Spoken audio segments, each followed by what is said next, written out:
Kodannur lions ക്ലബിന്റെ 2026-2027 വർഷത്തെ വിവിധ സേവന പ്രവർത്തനങ്ങൾക്ക് തുടക്കമായി. മാനസികാരോഗ്യവും ക്ഷേമവും എന്ന പദ്ധതിയോടെയാണ് സേവന പ്രവർത്തനങ്ങൾ തുടങ്ങിയത്. ലയൺസ് ക്ലബ് ഇന്റർനാഷണലിന്റെ ഈ വർഷത്തെ പ്രധാന സേവന പ്രവർത്തനമാണ് മാനസികാരോഗ്യവും ക്ഷേമവും എന്ന പദ്ധതി.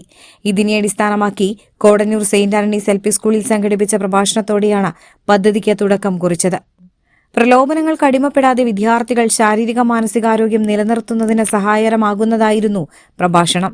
ക്ലിനിക്കൽ സൈക്കോളജിസ്റ്റ് അനീഷ ബാസ്റ്റിൻ പ്രഭാഷണം നയിച്ചു. പാർലം ഗ്രാമപഞ്ചായത്ത് പ്രസിഡന്റ് അനിത പ്രസന്നൻ ചടങ്ങ് ഉദ്ഘാടനം ചെയ്തു. Kodannur lions Club president PM Gopinathan അധ്യക്ഷനായി.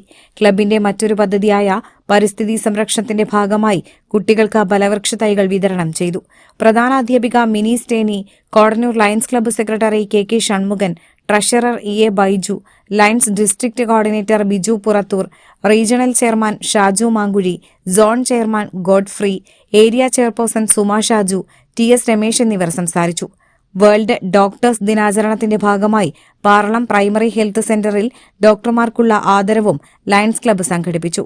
Kodannur lions Club president PM ഗോപിനാഥന്റെ നേതൃത്വത്തിൽ ക്ലബ്ബ് അംഗങ്ങൾ ഹെൽത്ത് സെന്ററിലെ doctor Sujith Joseph, doctor Muhammad Junaid എന്നിവരെ ആദരിച്ചു.